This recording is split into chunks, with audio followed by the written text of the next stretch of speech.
Hello दोस्तों, स्वागत है हमारे YouTube चैनल में। आज हम आपको सुनाएंगे ईश्वर पर विश्वास की कहानी, तो बने रहिएगा वीडियो के लास्ट तक। ईश्वर पर विश्वास की कहानी आपके जीवन में नए दृष्टिकोण का निर्माण करेगी।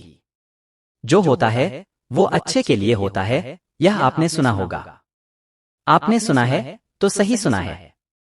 आपको ईश्वर पर विश्वास की कहानी के माध्यम से यह जानने को मिलेगा कि जब कठिनाइयां आती हैं तो भगवान पर भरोसा रखना चाहिए।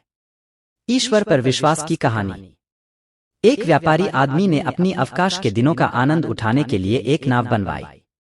नाव तैयार होते ही उसने उसे समुद्र में ले जाने का निश्चय किया। समुद्र में नाव धीरे धीरे आगे बढ़ती गई, लेकिन तभी अचानक एक तेज तूफान उठा। नाव को तूफान की तेज हलचल में तहस नहस हो गई, लेकिन वह आदमी लाइफ जैकेट पहनकर समुद्र में कूद गया। ईश्वर पर विश्वास की कहानी। तूफान शांत होने पर उस व्यक्ति ने तैरते तैरते एक टापू पर पहुंचा।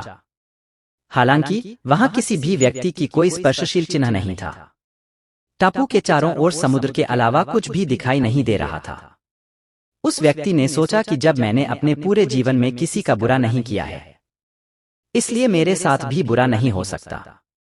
उसने विश्वास किया कि ईश्वर ही बचाएगा। उसने धीरे धीरे टापू पर उगे हुए झाड़ फूलों को खाते हुए अपने दिन बिताने का आरंभ किया। हालांकि धीरे धीरे उसको अनुभाग्यशाली होते हुए लगने लगा कि वह इस टापू पर फंस गया है। फिर भी वह ईश्वर पर अपना पूरा विश्वास बनाए रखता था। उसने विचार किया कि इतने दिनों से जब से उसने इस टापू पर बिताए, वह मानसिकता से बंधक बन गया है, तो क्यों न यहाँ एक छोटी सी झोपड़ी बना ली जाए। कौन जाने कितने और दिन यहाँ बितने पड़े। उसने पूरे दिन लकड़ियों और पत्तियों को इकट्ठा करते हुए अपनी झोपड़ी की नींव रखने का काम शुरू किया। जब रात का समय आया तो उसकी झोपड़ी तैयार थी। इसी समय उसने देखा कि उसका प्रतीक्षित घर तैयार हो गया था। लेकिन अचानक मौसम में बदलाव हो गया। बिजली जोर जोर से चमकने लगी और गरजने लगी। एक बिजली उसकी झोंपड़ी पर गिरी। उसके नजरों के सामने झोंपड़ी की आग में जलकर खाक हो गई। यह दृश्य देखकर उस व्यक्ति का मन टूट गया। वह आसमान की ओर देखकर बोला, हे ईश्वर, ये तेरा कैसा इंसाफ है। तूने मुझ पर अपनी रहम की नजर क्यों नहीं की। मैंने हमेशा तुझ पर विश्वास बनाए रखा। फिर उस व्यक्ति ने हताशी और निराश होकर सिर पर हाथ रखकर रोने लगा। अचानक एक नाव टापू के पास आई। नाव से उतरकर दो आदमी बाहर आए और बोले कि हम तुम्हें बचाने आए हैं। दूर से उन्होंने वीरान टापू में जलती हुई झोंपड़ी देखी, जिससे उन्हें लगा कि टापू पर कोई मुसीबत में है। उन्होंने कहा, अगर तुम अपनी झोंपड़ी नहीं जलाते तो हमें पता नहीं चलता कि कोई टापू पर है या नहीं। उस मनुष्य की आंखों से आंसू बहने लगे।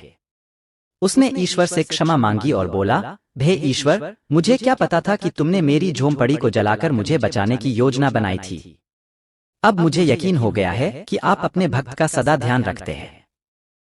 आपने मेरे सहनशीलता का परीक्षण लिया, लेकिन मैं उसमें विफल रह गया। कृपया मुझे माफ कर दें। ईश्वर पर विश्वास की कहानी से हमें यह सीख मिलती है। जीवन में जब भी कोई मुसीबत आए तो हमें घबराने की बजाय उस मुश्किल से डटकर सामना करना चाहिए। भगवान पर अटूट विश्वास रखना चाहिए।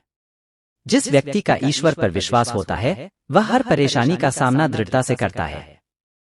ईश्वर पर विश्वास की कहानी से हमें यह शिक्षा मिलती है, जीवन में कभी भी भगवान पर संदेह नहीं करना चाहिए। यदि आपकी इच्छा से कुछ नहीं हो रहा हो तो यह उनकी इच्छा से हो रहा है। हमें ईश्वर पर विश्वास की कहानी से हमें यह शिक्षा मिलती है, भगवान मनुष्य के अंदर वास करके हमें मुसीबत से निकलने आएंगे। इसलिए ईश्वर पर विश्वास कायम करें।